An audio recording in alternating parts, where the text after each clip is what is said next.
I'm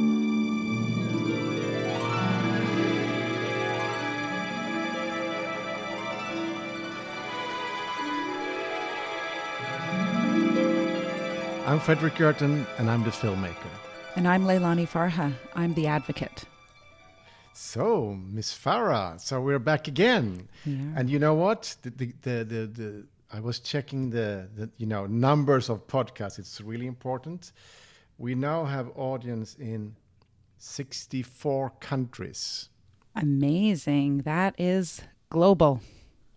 Yeah, it's global. It's amazing. And I think as you are the global director of the shift, I mean, whatever you do, whatever you touch is global, of course. So it's thanks to you. That's cool. And, there is also a lot of people out there listening to us, and there's also a lot of hope. And there is one very special Hope who has sent us. It's 17-year-old Hope from London. Let's listen to Hope. Dear Leilani, my name's Hope Bhargava, and I'm currently a 17-year-old student in the UK. Having recently watched your film Push, I was inspired to write to you. The information in your film really shocked me. I'd been studying geography at school for 4 years, and yet Blackstone hadn't been mentioned once. We've been taught the supposed benefits of gentrification as a means of regenerating and improving an area, rather than showing us the real-life consequences of what companies like Blackstone are doing. Watching your film, I couldn't believe how incomprehensibly far we've now come from the small-scale gentrification that we'd been discussing in class. Since watching your film, I've also really been enjoying the podcast series. Both your film and listening to the podcast have really inspired me to become a local activist, getting involved in housing and politics in my area and across the UK. As I'm also 5'2", I love the quotation in your film. I've always felt intimidated at the prospect of challenging others by standing up for what I believe and am passionate about. You taught me that what really matters is just getting your voice heard. I can't tell you how inspirational your work is, and I really look up to you in everything that you're doing. Don't worry if not, but I was also wondering if there was any way I could get involved in your project The Shift, maybe volunteering or working on the movement in some way. In my school, I also run a geography film club, and I would love to be able to show your film once it's released in the UK, in order to get the message out to my generation, hopefully encouraging some other people to become active. I don't know whether this would be possible, but I was also wondering whether you would consider doing an online introduction or a Q&A session if we were able to show the film. Once again, I realise that you must be really busy, so don't worry if it's really not possible. Thank you so much for being a great role model. I'm so glad that I found your film, and I'm looking forward to the next podcast episode too. I hope you have a great rest of week. All the best. Hope Bhargava. Hope. You're in the next podcast, Hope, and thank you so much for to just listen to your voice. We're so happy, and I mean I also like this 5'2" girls. It's like there's some strength there. We're gonna form a club. I've since been in touch with Hope, and we agreed we're gonna form a club, the 5'2" club. Oh, Hope is totally amazing. Totally amazing. So she sent me an email originally, and she's 17 years old, and she's so articulate and courageous for reaching out. I think it takes a lot of courage to do that, Yeah, but you know what? Young people are not stupid. Yeah. And I think Hope in many ways represent a lot of young people around the world. And we've met many when showing the film.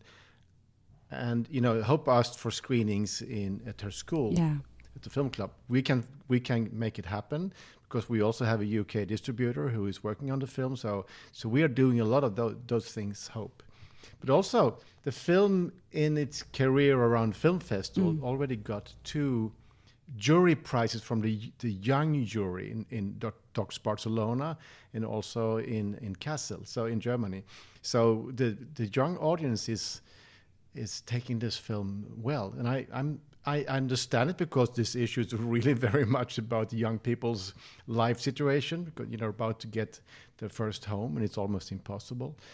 But also, it's for me as a filmmaker, I'm happy that the film is not too complicated. I think I want to make films that are also understandable for people who have not been in the financial business for 50 years or so, which I haven't either. Anyway, so we should talk about gentrification.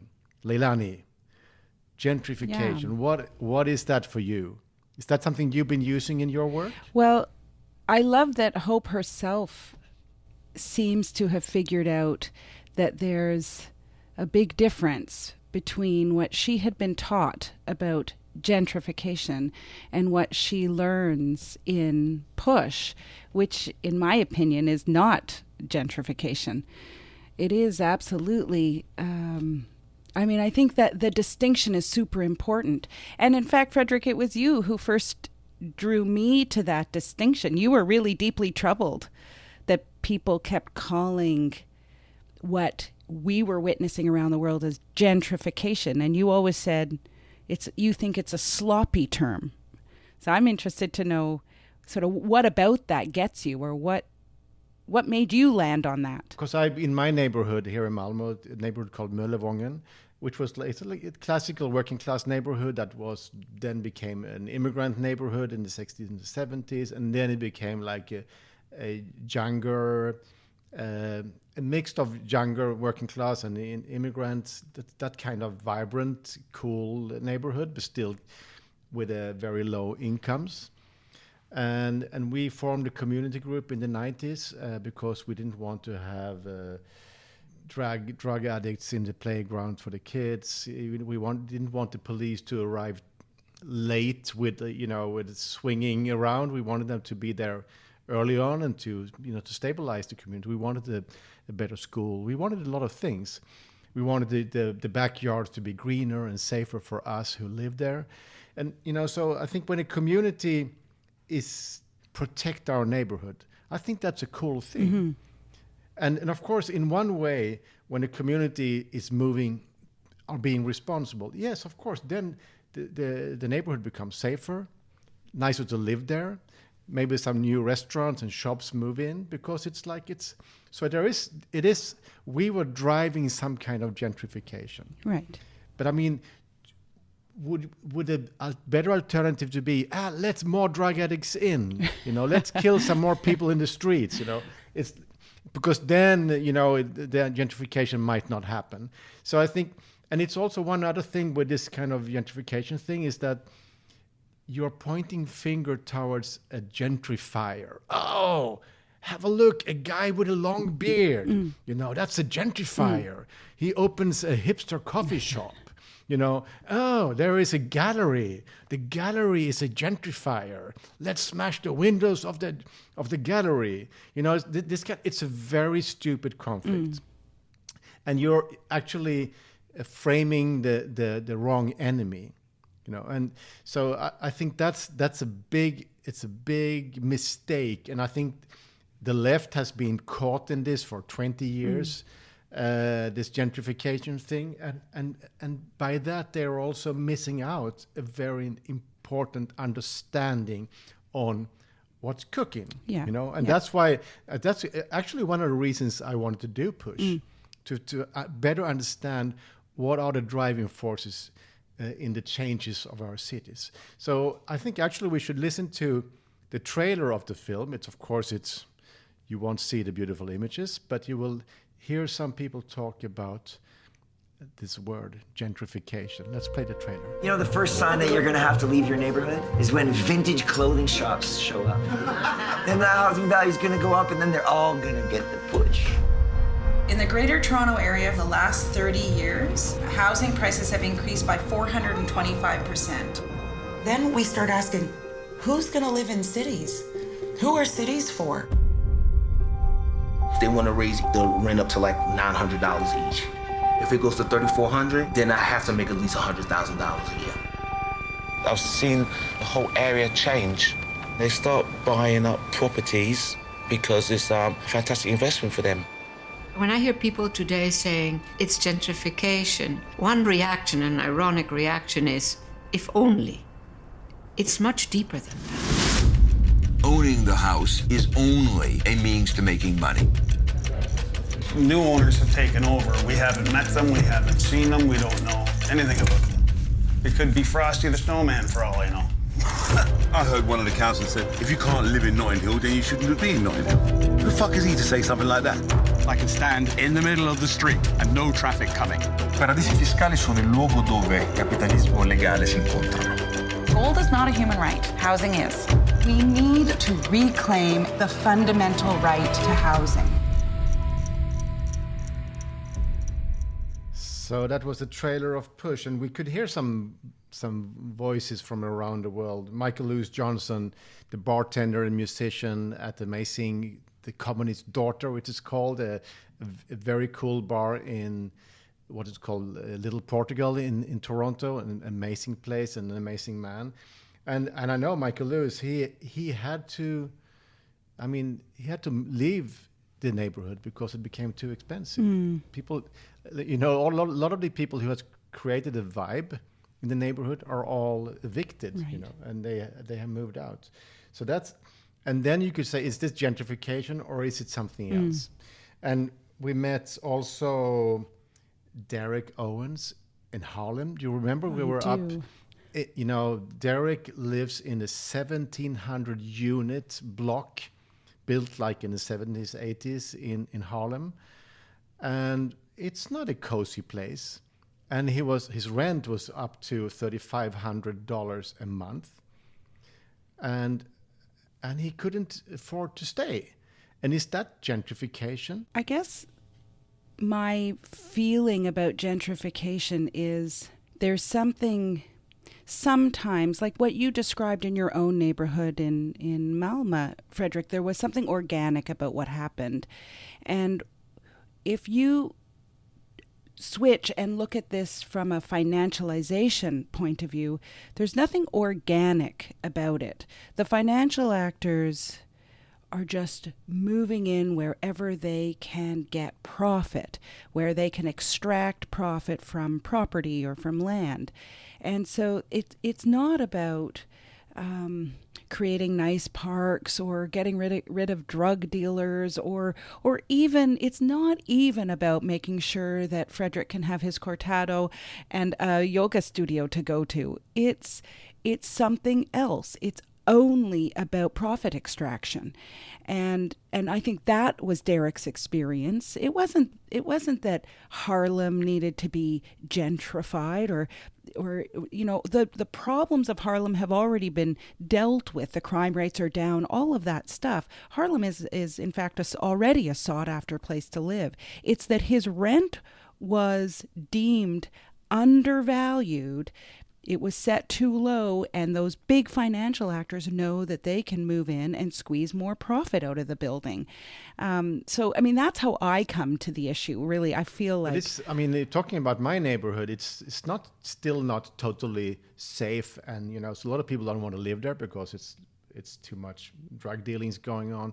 But still, guys like Akelius, I know you as a UN special rapporteur made a special report communication around Akelius because they're active in Canada, in Berlin, in Spain, many countries, and they are all famous for pushing up the rents with very small, this kind of concept renovations that they make to be able to push up the rent. Yeah. It's also an extremely financialized model of running a housing company. Yeah. So we also have them in our neighborhood. So it's so we can see the total thing happening. I would say that still even if they are we still have many of the same problems in my community. That's right. That's right. So they don't even participate in any process to make our lives better. No, and I think they show no interest in community, right? That's not their interest. Their interest really is in their shareholders and maximizing profits for those shareholders. One of the places that I experienced this divide between financialization and gentrification was in Porto, Portugal, one of the most beautiful cities, in my opinion, in the world. And Porto, the historic center, was very problematic, socially problematic. There was a lot of drugs in the center, prostitution, really tough living. At the same time, there were people who were living there, older people in particular. And the city decided that it had to clean up that area, that historic center. So they started to do that, which is a great thing because it's beautiful. And I think it's UNESCO protected, etc. But what happened was in swooped the financial actors. And they started buying up these historic buildings and converting them into short-term rentals. So on the one hand, there was this sort of move to gentrify that you and I might agree was a good thing. I mean, the old women that were living there running these old quaint cafes wanted to be able to make a living and have a peaceful life and not have this drug and prostitution there. But did they want to be displaced by big financial actors turning the accommodations into short-term rentals? Of course not. And I mean, there's and then also the rents for all these small cafes are suddenly so much more expensive. Precisely. So people can't. So the old businesses are going down. Exactly. Which is also changing the character of the whole city. Exactly. And I mean, I was in Porto last summer, also in Lisboa, and you could sense that it was like a death-kissed. Yes. A city where there were a lot of empty buildings, and a lot of the communities were pushed out. Yeah, so exactly. it's really sad. This Porto story goes for Barcelona, goes to many other cities, of course. But we were also visiting the High Line in New York. Mm-hmm. And the High Line is interesting because before we went there, you always talked about the role of the architects. And around the High Line, it's a lot of, High Line is an old railway line in the east of Manhattan, and it's a very cool place because it was in the 80s it was like a cruising place for gay people. They were hanging out there and up, so you can walk up this like railway line up, so a little bit higher up over the city, and then there was about to put them down, and there was this little activist group started to want to turn it into a public park. It's an extremely cool project, but boom, it kicked off. It became a world sensation, and what happened? Hotel, luxury condos were building all along the High Line. And then we went to meet the friends of the High Line. And what was the story, Leilani? What did they tell us? One of the things that I think is so interesting is one of the founders of the High Line, Robert Hammond, has said, and they told us this when we spoke with them, that they feel that the High Line is not a success. Now, this is a place that millions of tourists visit. I mean, I've walked the High Line many times. It's wonderful. But the friends of the High Line say it's not a success. And the reason is because they believe that in developing those railway lands, they asked the wrong question. They asked, what can we do with this land? How can we repurpose this? And they now realize what they should have asked is, what does the community near the High Line need? And of course, the community near the High Line is there are social housing projects or public housing in the U.S. right near the High Line. They do not use the High Line and they do not benefit from the High Line. And so I thought that reflection of the Friends of the High Line was so important. And they said that subsequently they've been working on High Line type projects in other cities, and they're asking that other question, which is, really important question. What do communities need? But you know what shocked me? That none of these architects' buildings around the High Line, none of them have paid a penny to support the High Line. So the High Line is now a public park, and it's also a Friends of the High Line, so people can donate money. None of them have paid nothing. So they're all exploiting. They're sucking the values out of these, what the community created. And I think for me, this is it's so important to understand that it is actually people and community that creates values in cities. It's the cool bar owner, it's the cool restaurant owner, it's the shopping people. they create the vibrant city, and they should also be able to benefit from it. But then you have other people coming in, and then I've heard something in the U.S. which is like, it's so scary. There was a sign on a wall outside San Francisco saying, "Bike lanes, white lanes." Right. Yes. So it means that, for God's sake, don't give us a bike lane, because then the white people will move in. So there is actually some kind of movement in the U.S. saying it's green enough. We don't want the park. We don't want the bike lane, because if it comes, we will have to move. And can you think of that very idea of you have a city, you want to make it better. We as a community, we work to make our city better. And then when we've been successful in making our city safer and more beautiful, then we're all kicked out. Yeah.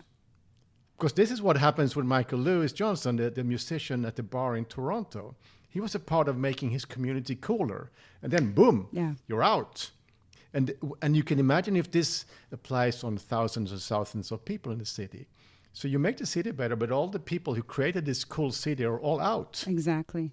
But it's also, I think what you raise is so important. We have to address how illogical the green enough, no bike lane movement, insofar as it's a movement, that is illogical. What we need to do is to figure out a way to allow bike lanes everywhere, more green parks, etc., without allowing people to be displaced from their communities. So how do you do that? You have to regulate, right? You have to regulate.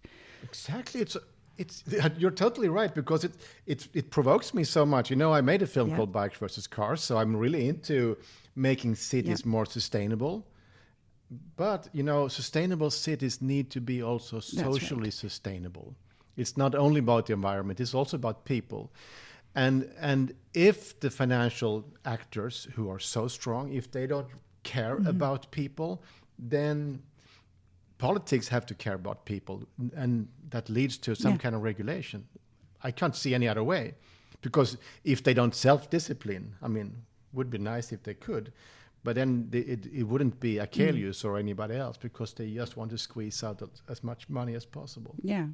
I think, just to go back to the role of architects in the High Line, I would love, and maybe we should do a podcast about architects, but I would love to engage architects more to talk about what role can they play, or should they play, when they're approached to develop a piece of land. And do they need to be asking, what does this community need? And can they be pushing back on a little bit to say, hey, it's actually not beneficial to the community around the High Line for us to build starchitecturally designed buildings, each unit of which costs over $20 million. That's not going to necessarily benefit the community. Or, I think that's an interesting question. So architects out there, please write to us. We actually now have an email address, and it's pushback@wgfilm.se.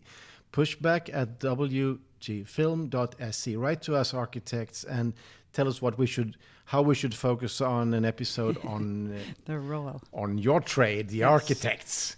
So I think we should go to Notting Hill and listen to Nicholas Burton, who is an amazing man and also a Grenfell fire survivor. But he talks about what happens in his community in Notting Hill in London.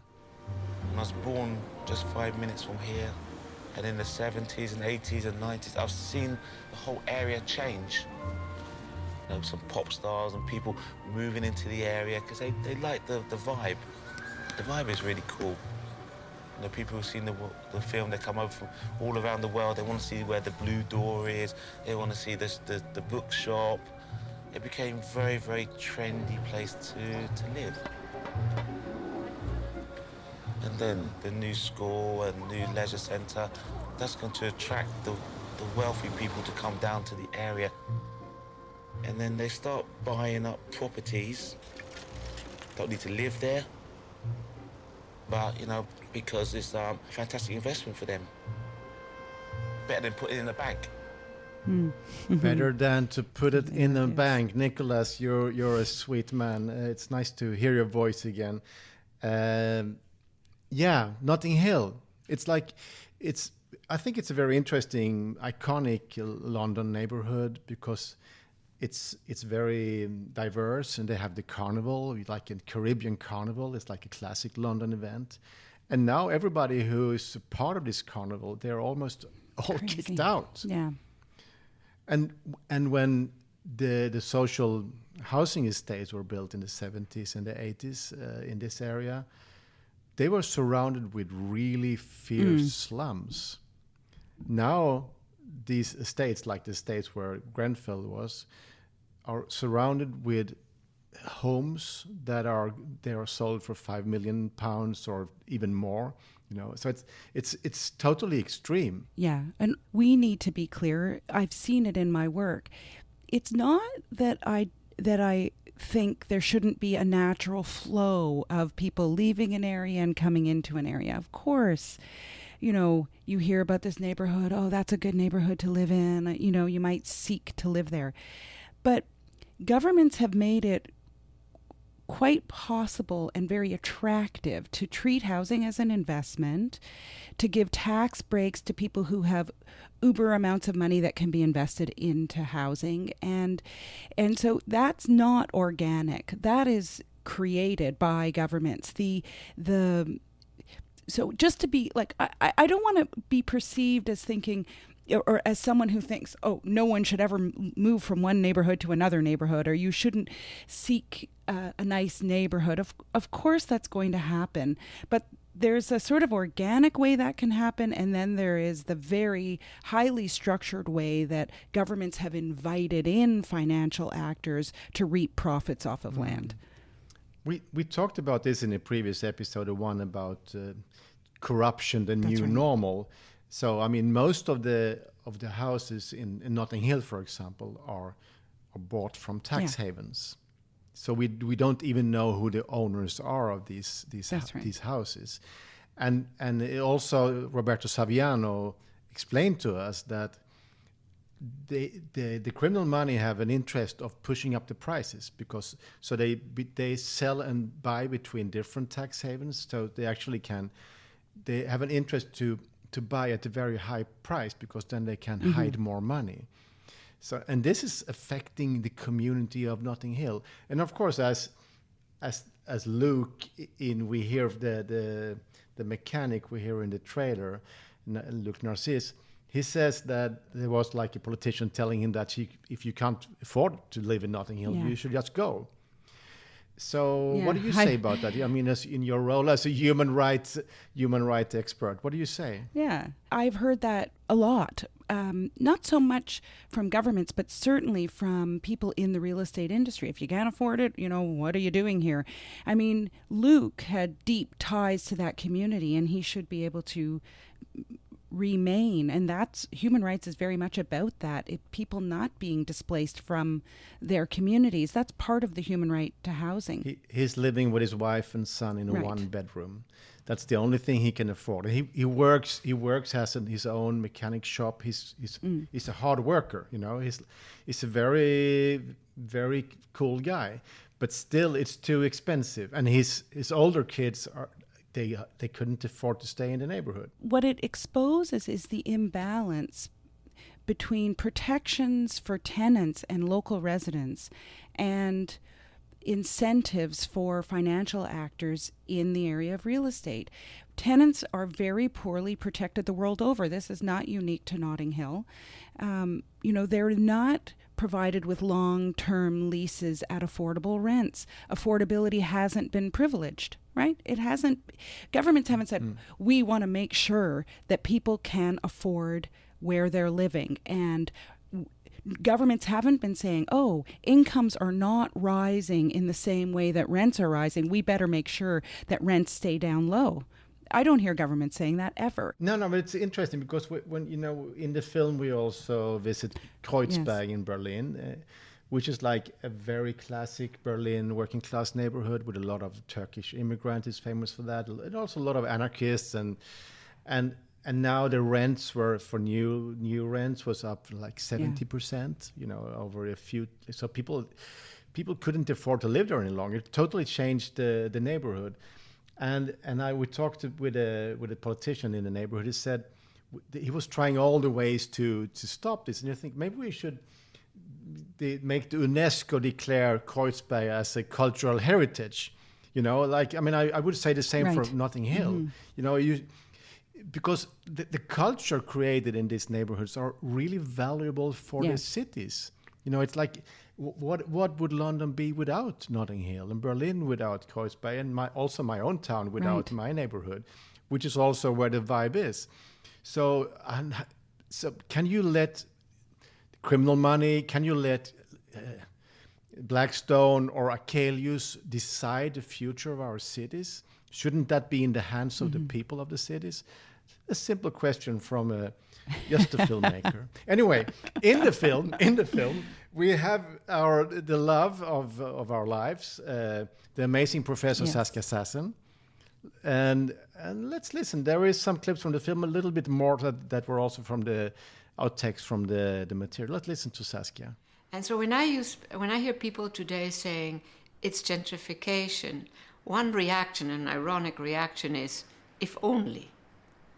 It's much deeper than that. It's much more foundational, because you're really talking about, buying what is the last public access bit of terrain where we can all, that we can all make a claim on, so to speak. I do think that what we see today in these last 10 years, there's really less than that, last 5 years, this buying up of big properties in these cities is not gentrification. I think that is something else. That is truly, if I have to put it brutally, that's a land grab. A land grab is different from gentrification. A land grab, basically, you have expelled the others. So I would make a distinction between this notion of the gentrifying of cities, which creates its own problems, from this land buying, in the form of buildings that we see today. She's amazing. So that's kind of, now we have, I liked, because we are actually, I'm not happy with the term land gentrification, and maybe land grabbing is not the ideal one, but I think we understand the brutality much more with the words of Saskia. But you listeners out there, write to us and say what you think about gentrification, and use our new email address, pushback@wgfilm.se. Then we can start to talk to each other. And of course, you should also always bombard us on Twitter, because you can go for my name, Fredrik Gerten, or Leilani Farah, or Push the Film, or Leilani's amazing organization, maketheshift.org. Make the Shift, is it on Twitter? It is. It's Make the Shift, yeah. Yeah, okay. Make the shift. So we have to make the shift. Fredrik, just to go to what Saskia said, one of the things that I really think is so important is she talks about the brutality, and that land grabbing, as she calls it, is so much about expelling people. And I do think that's right. I think the financial actors who are moving into the buildings, like Derek's building in Harlem, they really do have as their business model removing people, because that's one way in which they can raise the rents and get more profits. And one of the things I love about Push is whenever we do the post-screening, conversations, people will... We did. We still do them. We do them by Zoom. Yeah, that's true, yeah. People will start a question and they'll use the word gentrification, and then they'll correct themselves. So the film is having a good impact in that way. It's getting people to really think through, well, what is this phenomenon really? And I know the term financialization, is hard for non-English speakers to say, and it's cumbersome, but I like it because it focuses on the fact that this is a financial transaction, and that's what's happening here. Gentrification has a kind of old world sound to it, the gentry. There's something about financialization that sounds sharp and cruel to me. And it also tells us that it's a new energy, a new kind of people coming into the area. So that's what we also understand when we did Push, is that Blackstone, which we now talk a lot about, they entered into the housing business in 2011, 2012. So it's only 8 years ago. They are the biggest landlord on the planet, and they're still really big. So, and all these Achelius, whatever you name them, they've been growing since the last financial crisis. And this, again, is the moment for them. So we need to keep talking, and we need to keep pushing back. That's right. I really love what Hope said in the clip that we played, where she said, I've been studying geography for 5 years and no one in my school ever mentioned Blackstone. It's such a great, she had this awakening, by watching Push. Very cool. But I didn't know anything about Blackstone when I started to make the film. So I think it's to put the light on these new actors is really important, and we need to understand them, how they function and how they operate, because then we can also push back in a better way. Absolutely. So we are running. Is this episode number 9? It is. Yeah, and we are growing. So friends out there. We don't have any budget for making this. We only do it because we don't make any other money at this moment because everything is just locked down. So we're just trying to spend our time in a nice way. So we need your support. There is actually now a Patreon account where you can support us with some money, and you can find it through, you go to patreon.com and then you look for Pushback Talks. And tell your friends about the existence of our podcast, because we need to be strong to be able to keep going. We still aim to publish every Friday, so we keep ambitious. It's of course crazy. No, it's good. Is it Got to good? keep the conversation going. How do we make change? I always say. Yeah. We make change by keeping the conversation going. It's actually one of our previous podcast, the one about Oatly and Blackstone. So Blackstone buying into a big oat milk brand based here in Malmo, and that podcast has been taking off a lot lately. So it's is there an update, Fredrik? No, it's just I I wrote an op-ed in a newspaper here in town, and it became a big debate, and now I published it again on Facebook, and I get 6,000-7,000 shares on Facebook. So it's kind of intense, and I find it some way hopeful, because it means that people start to understand, to connect the dots on how the world is functioning. And I think it's also in the case of this company Oatly, it's also the divide between the brand and the people, building the brand, and the boardrooms. Yeah. The boardrooms are different kind of people, mainly men, and their logic is something totally different. It's always about pushing up the values, growing strong, and get closer to the exit. The exit is like the thing, because when you can exit with a ton of money, then you're a real guy. Right. And that's sad, and for the people who were in love with this brand, it's even more sad, because it's a lot of good people, and this brand they built it through the baristas. Wherever they entered with the cool coffee shops, and they were at when we went to the Sheffield Doc Fest for the UK premiere of the film in June last year. It was Oatly inviting people for coffee with their milk in. So it's they really wanted to be a part of our world, but they didn't tell the boardroom.